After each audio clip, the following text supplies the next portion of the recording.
मुंबई का सीधी सी बात है, 2,75,00,000 पे बैठे हो, मैं साफ है, ठीक है। मुंबई ने रोमेरियो कह रहा हूँ, रदरफोर्ड को बुला लिया, ठीक है, शार्दुल को बुला लिया, मुंबई ने जहां से मयंक मार्कंडे को बुला लिया, तो उन्होंने अपने काम ट्रेड से सॉल्व किए। अब मुंबई के पास जो अमाउंट है वो मूंगफली का अमाउंट है। अब मूंगफली के अमाउंट इंडियन टैलेंट ही उठाएंगे इस तरीके से समझे। अगर मुंबई चाहे तो ऑक्शन में ना जाए। हाँ, स्क्वाड साइज होता है 18 से 25, इनके पास 5 बचे हुए, 20 पर बहुत टीमें आईपीएल खेलती। ओवरसीज कितना है इनका?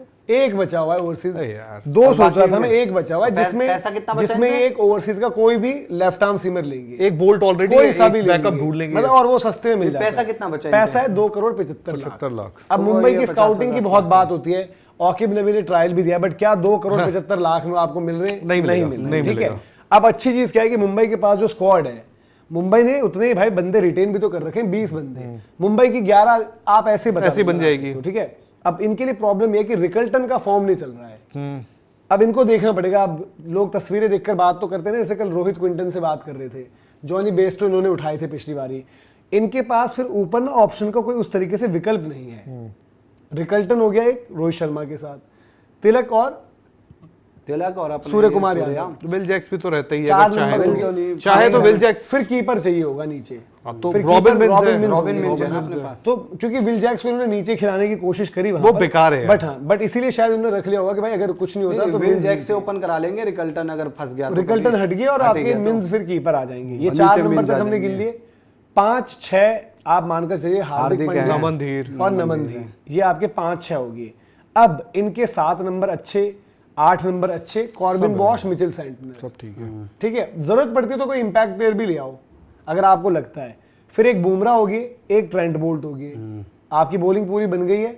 एक आपके दीपक चहर होगी या शार्दुल ठाकुर, जो भी इनमें से आपको लगता है, ठीक है। मयंक मार्कंडे आप ट्रेड करके लाओ, ये हमने 11 गिनी है, ये आपकी कोई सी भी 11 आपके पास है। मयंक मार्कंडे को इन कर देना, कोई भी बैटर ऊपर से, तिलक वर्मा से आईपीएल में तो बॉल नहीं करवाओगे, सूर्य कुमार यादव को बिठा इंपैक्ट होगा, आप रोहित शर्मा को इंपैक्ट करते हो, बट उनकी लीडरशिप आप इंडिया में भी देख चुके हो, उनको रखना। रोहित शर्मा लीडर है इस बारी टीम के, ये आपको बता दें कि जो टीम इंडिया के साथ देखा आपने, मुंबई इंडियंस, जो उनके डिस्कशंस हुए वहां पर इस बारी रोहित शर्मा की सजेशंस को उन सबको बहुत प्रायोरिटाइज किया गया है। तो कौन होगा इंपैक्ट? फिर इंपैक्ट की चॉइस जो आपके बाहर जाए, बॉलर के साथ कौन होगा यार? वो Tilak is a good fielder, Hardik no chance, Surya no chance. देखो अब नमनधीर को भी आप बॉल तो करवाते नहीं हो वैसे, अब नौबत आने पे तिलक भी बॉलिंग बन सकते हैं, नमनधीर भी तो कायदे से तो रोहित शर्मा ही इंपैक्ट बनते हैं। मैं वही बोल रहा हूँ, देखो ये आपकी बात सही है, जैक्स भी बॉल डालेंगे, जस्ट वो पूछ रहा हूँ सजेशन, कौन जाएगा? हार्दिक ने भी बॉल डालना है, सूर्य कुमार यादव, एसआरएच ही नहीं किया था क्योंकि शमी भाई को इंपैक्ट करके बॉलर ले, स्काई कैप्टन तो है नहीं, कैप्टन तो हार्दिक है यहाँ पर, इंडिया कैप्टन यार, फिर लॉग ऑन तो इंडिया कैप्टन वो कैसे होगा भाई? यार किसी को तो बिठाना पड़ेगा। मैं तिलक के साथ क्या है, तिलक जो भी है यार एक अच्छे फील्डर है, मुंबई की प्रॉब्लम सब थोड़ी इंपैक्ट की हो जाएगी अब, और कोई प्रॉब्लम ही नहीं है फिर तो। अगर आप तिलक की फील्डिंग देखी अब आपने, गन है यार, he is a gun fielder, वही चीज है ना। और तिलक बॉल नहीं डालेगा, नमन भी है, नमन भी अच्छा फील्डर है, ऐसा नहीं है कि यार नमनधीर अच्छा फील्डर ना हो। यार देखो इनमें या तो रोहित या फिर सूर्या, सिंपल है, कोई एक। आप ये कह रहे हो कि रोहित ने इधर मारा शॉट, ठीक है, रोहित ने दौड़ गए आधे, नहीं है वो वहां से आगे पूरे सूर्या बोले भाई आपके लिए विकेट कुर्बान है, तो भाई आपके लिए मैं वो चाहते हो आप रोटेशन पर इंपैक्ट करें ये लोग, ये रोटेशन पर इंपैक्ट, ये चीज वही वाली बात है। तो रोहित ही होंगे यार, मैं बता रहा हूँ तेरे को, मैं बता रहा हूँ लिटरली, जो लगता है रोहित ही होंगे इम्पैक्ट। ये फील्डिंग मसला मुंबई के साथ अच्छी चीज है कि जैसे हमने बोला कि इन्होंने पता नहीं अल्लाह गजनफर क्यों रिटेन करे, मुझे उतना आइडिया नहीं, वो भरोसे के लिए यार, उसका फॉर्म कहीं पर भी नहीं है कुछ भी, ठीक है, चलो रख लिए कोई बात नहीं, बट मैं कह रहा हूँ कि ये मुंबई को बस एक गलती नहीं करनी, शरफेन रदरफोर्ड क्योंकि ये ट्रेड करके लाए तो ये अपनी बैटिंग डाउट करेंगे, ये कॉर्बिन बॉश या सेंटनर में से एक को बेंच करेंगे, सब पोलार्ड का साथ मिलेगा उसको, तो जिसको भी साथ मिलेगा, बट ये पोलार्ड समझाएगा Rutherford you have to be, वो ठीक है, बट कॉर्बिन बॉश या सेंटनर में से जिसको भी एक को बाहर बिठाएंगे, वो इस टाइम भारी मिस्टेक है,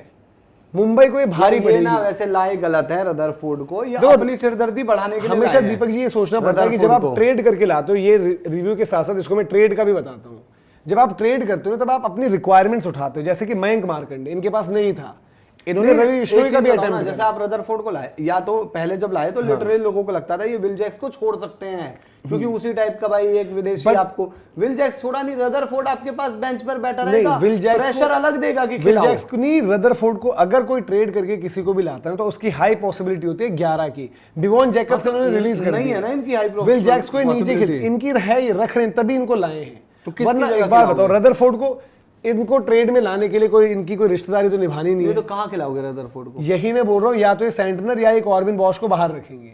तो बॉश आपका इन्होंने- यार आज के टाइम में यूटिलिटी प्लेयर है, देख ही रहे हम भाई देखो, performance। दीपक चहर शार्दुल दोनों को रखा हुआ है, रोटेशन पर शायद वो खेलेंगे, ठीक है। फिर आपके इनमें से कोई वो मिस्टेक देखो होगी। खिलाने को ये 4 विदेशी खिला सकते हैं, चलो मैं कह रहा हूँ सेंटनर खिला लिया, अपना क्या नाम है इसको खिला लिया नीचे, ट्रेंट बोल्ट को खिला बॉश लिया, और ऊपर ओपनर, फिर ठीक है, चाहे वो रिकल्टन है अब चाहे वो जो भी है जैक्स है। रिकल्टन या विल जैक्स में एक तो विदेशी ओपनर खिलाना ही पड़ेगा। एक बचा है आपके पास विदेशी, अब रिकल्टन खेल रहा है तो ऑब्वियसली यार आप बोश विल जैक्स इनमें से किसी एक को ही तो देखोगे ना यार अब सवाल ये है कि रदरफोर्ड भी पड़ गया मुंबई क्या जीतेगी या नहीं जीतेगी, वो बात देखनी पड़ेगी आपको। रदरफोर्ड खेलेंगे नहीं प्लेइंग इलेवन में, आप देख लेना ये लाए हैं वो, या तो प्रेशर बनाकर खेलेंगे कि एक कैरिबियन आ जाता है ना माइंड में कि एक कैरिबियन प्लेयर पावर हिटर ये वो। भाई देखो मुंबई का फॉर्मूला भी ये रहा है नहीं।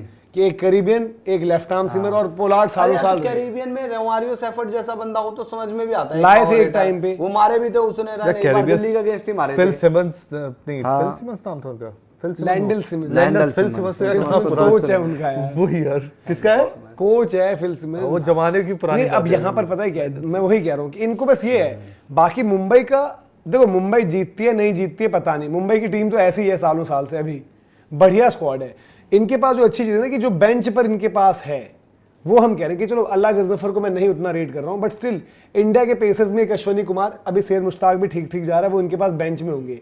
दीपक चहर और शार्दुल ठाकुर में से एक बंदा बेंच पर भी है इनके पास ही। हाँ, इनमें से कोई एक बेंच पर होगा, दीपक चहर और शार्दुल। ये तो आज कंफर्म की है, डेट एक में ही खेल पाएगा इंडिया के पेसर आपके पास ऐसे हो भाई, बड़ी बात है कि दीपक चहर शार्दुल। नहीं, लेकिन दूसरी चीज ये है ना कि अब इनके पास कोई ऑप्शन ही नहीं है, ट्रेंट बोल्ट तो खेलेंगे ही हाँ। ड्रॉप तो तभी एक राज अंगद बाबा, बिल्कुल ही बात अलग हो अच्छा गई। आपके पास ऑलराउंडर है। Raghu Sharma I think mystery spinner Raj थे। की क्या है, राज का उतना बढ़िया, पिछला सीजन खेले भी नहीं उतना थे। बढ़िया नहीं आ रहा कुछ। अरे मुंबई में तो 11 मिलना बड़ा मुश्किल यार है। राज अंगद का पता है क्या है, वो 2020 किसमें 22 वाले बैच के थे, उसके बाद लिटरली जो हाइप बनी ना, इनको एक बार इंडिया में भी डाल दिया गया था। आई थिंक इंडिया के भी ये 15 या इंडिया ए में आ गए थे। इनकी मतलब प्रोग्रेस दिखी नहीं ना, ये नजरों में आए, वैसे हाइप नहीं हुआ। आज 3 साल हो गए यार इनको भी। ये सीजन भी थोड़ा सा आप देखो, प्लेइंग 11 ही नहीं मिलेगी तो फिर क्या फायदा। तो अब ये है भाई, देखो मुंबई का हमने आपको बता दिया कि मुंबई के पास बजट ऐसा है कि जो कोई नहीं जा रहा होगा वो उठा सकता है। मुंबई की सबसे बड़ी प्रॉब्लम है मनोज डिबरी जी, इम्पैक्ट प्लेयर, कि रोहित वाला जो है मुंबई की और कोई प्रॉब्लम ही नहीं है। और दूसरा ये कि ये आप एक लीडर को कैसे बाहर ये रखोगे? गलती मत करना कि रदरफोर्ड खिला रहे हो भाई। हाँ। ये आज के डेट में देखो, मिड सेंटर में बोल रहा हूँ, वर्ल्ड कप में आप देख लेना, क्योंकि अच्छा वो बाहर नहीं बैठ पाएगा, सेंटर वर्ल्ड कप में रन कर देगा तो वो खेलेगा, ठीक है। और दूसरा आपका जो कॉर्बिन बॉश, उसका भी इंपैक्ट आप देख ही लोगे, तो इसलिए बच जाएंगे। रदरफोर्ड हो सकता है वर्ल्ड कप में नहीं करेगा तो बेंच पर रहेगा। आप लोग बताइए यार, मुंबई इंडियंस फैंस, आपको क्या लगता है किस तरीके से आप देखते हैं? चलिए, बाकी कुछ लोग भाई करेंगे 5 करोड़ जो एक्स्ट्रा ऐड होंगे, तो वो देख ऐड तो सब में होंगे ना, और मतलब कि उसमें भी आपकी फिर फाइट बढ़ जाएगी ना। अगर आप सोचो कि यार एक का ऐड हो तो बात है, सबका ऐड होगा तो आपकी फाइट उतनी बढ़ जाएगी। आप प्लेयर ले सकते हो, बट देन एक ओवरसीज पेसर लेफ्ट आर्म आप लोगे।